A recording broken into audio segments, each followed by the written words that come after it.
ওই খুনি হাসিনা যে আমাদের শিশু সন্তানদের হত্যা করেছে এই 24শে জুলাই। আমাদের এই 24 সাল রক্তে রঞ্জিত হয়েছে রাজপথ। যাত্রাবাড়িতে আমাদের সাংবাদিক ভাইকে হেলিকপ্টার থেকে গুলি করেছে। এই খুনি হাসিনার বিচার চাই। আজকের এই প্রকাশনা অনুষ্ঠানে সম্মানিত সভাপতি KM সাইদ ভাই, প্রধান অতিথি যে আমার প্রিয় মানুষ, আমার শ্রদ্ধেয় বড় ভাই, 90-এর মহানায়ক বলবো, যার নেতৃত্বে আমরা ছাত্র আন্দোলন করে স্বৈরাচারী এরশাদের পতন ঘটিয়ে আমাদের মা গণতন্ত্র প্রতিষ্ঠা করেছিল। আমার মা দেশনেত্রী বেগম খালেদা জিয়া, যিনি প্রধানমন্ত্রী হয়েছিল জনগণের ভোটের দ্বারা। আজকের প্রধান অতিথি দুদু ভাই সহ আমার সকল কেন্দ্রীয় এবং অঙ্গ সংগঠনের নেতৃবৃন্দ সহ আমাদের সাংবাদিক ভাইরা, সবাইকে জানাচ্ছি আমার বিপ্লবী শুভেচ্ছা। আজকের মূল উদ্দেশ্য কি? আমাদের গণমাধ্যমকে প্রকাশ করা, যেটা বন্দী হয়েছিল 15 বছর। 72 থেকে 75 শেখ মুজিবর 4টা পত্রিকা খোলা রেখে সব পত্রিকা বন্ধ করেছিল। তারই সুযোগ্য কন্যা আবার দীর্ঘ 17 বছর আমাদের গণমাধ্যমগুলোকে বন্দী করে রেখেছিল। ওরা আমার ভাষা কায়রা নিতে চায়, ওরা কথায় কথায় শিকল পড়ায় আমার হাতে পায়।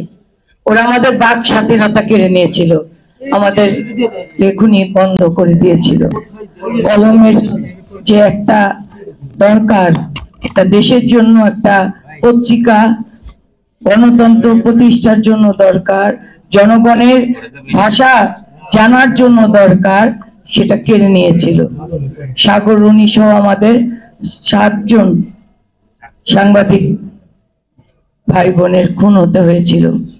আমাদের এই যে 24শে জুলাই পট পরিবর্তন হলো 5ই আগস্টে, এটা ছাত্র জনতা নয়, শুধু আমি বলবো আমাদের ভারপ্রাপ্ত চেয়ারম্যান জনাব তারেক রহমানের চৌকস রাজনীতির মেধা দিয়ে আমাদের দলের এবং জনগণকে একত্রে করে রেখেছিল একটি পতাকা তলে, সেটা বাংলাদেশ।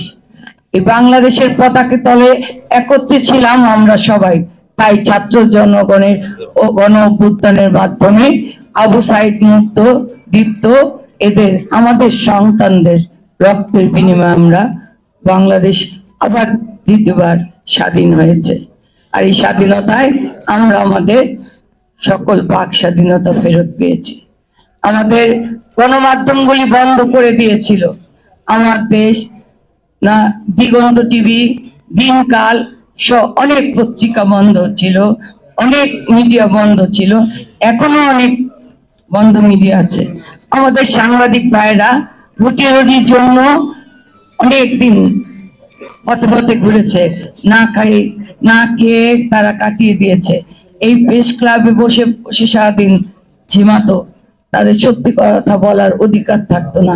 সত্যি কথা বলতে গেলে তাদের অ্যারেস্ট হতে হতো, তাদের মামলা খেতে হতো, তাদের পরিবারে আহার জোগাতে পারতো না। আমি জানি, কারণ আমি বাংলাদেশ ফেডারেল সাংবাদিক ইউনিয়নের একজন নির্বাহী সদস্য। আমি জানি আমাদের সাংবাদিক ভাইরা কতটুকু কষ্ট পেয়েছে এই 17 বছর।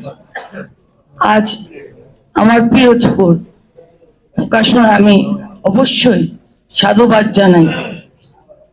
আজকে আমি এখানে এসেছি শুধু আমার পিরোজপুরের টানা নয়, সন্তানতুল্য পলাশ, যার আত্মার রক্ষা আমি ফিরিয়ে দিতে পারিনি।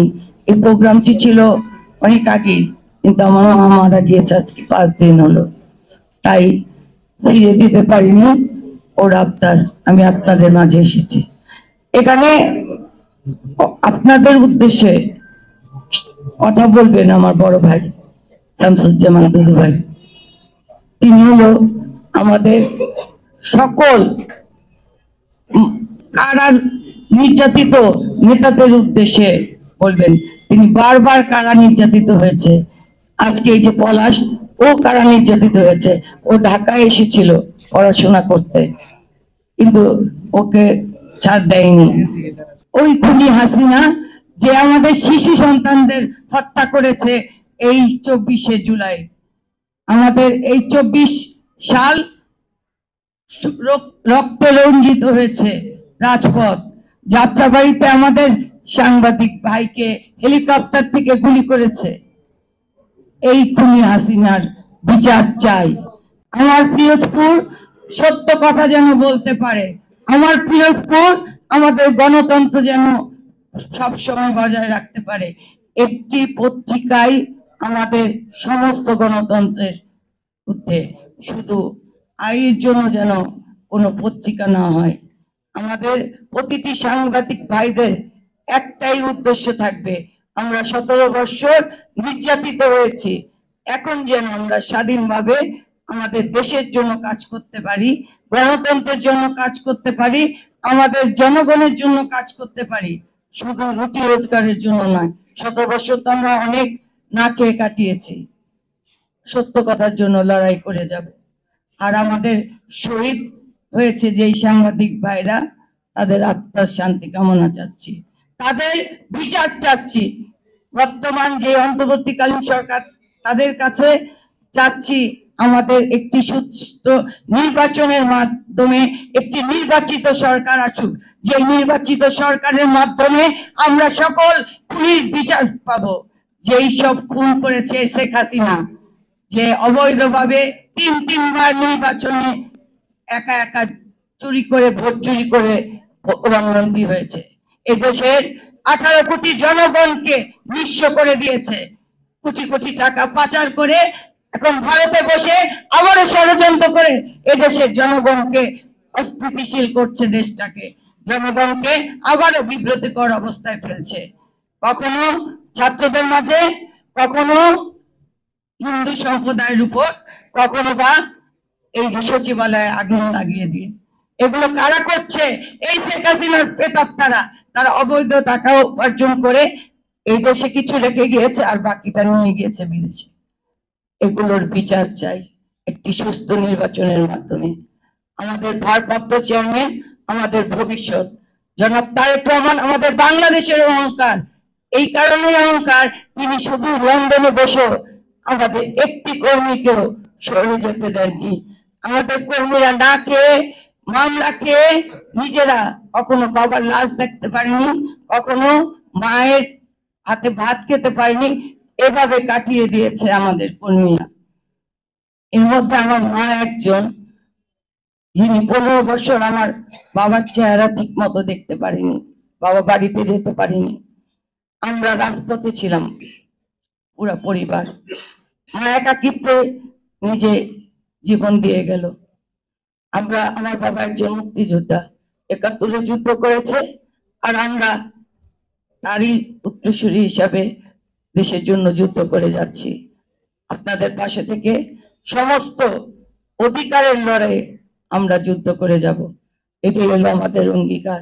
শহীদ রাষ্ট্রপতি জিয়াউর রহমান একজন মেজর জিয়া যেমন জনগণের পাশে দাঁড়িয়েছিলেন, তেমনি দেশনেত্রী বেগম খালেদা জিয়াও আপোষ করেননি। ওই স্বৈরাচারী শেখ হাসিনার মতো পালিয়ে যাননি দেশ ছেড়ে। তিনি মিথ্যা মামলায় দিনের পর দিন নির্যাতিত হয়েছেন। অসুস্থ অবস্থায় তিনি দেশের মানুষের কথা ভেবেছেন, আজও তিনি প্রতিটা দেশের মানুষের কথা চিন্তা করেন। আমার মা দেশনেত্রী বেগম খালেদা জিয়ার সুস্থতা কামনা করছি, তিনি যেন সুস্থ হয়ে আরো অনেক দিন দীর্ঘজীবী হন। আর ভারপ্রাপ্ত চেয়ারম্যান জনাব তারেক রহমান আমাদের মাঝে এসে এই দেশকে রক্ষা করেন। সকলকে ধন্যবাদ জানাচ্ছি। বাংলাদেশ জিন্দাবাদ, দেশনেত্রী বেগম খালেদা জিয়া জিন্দাবাদ, শহীদ জিয়া অমর হোক।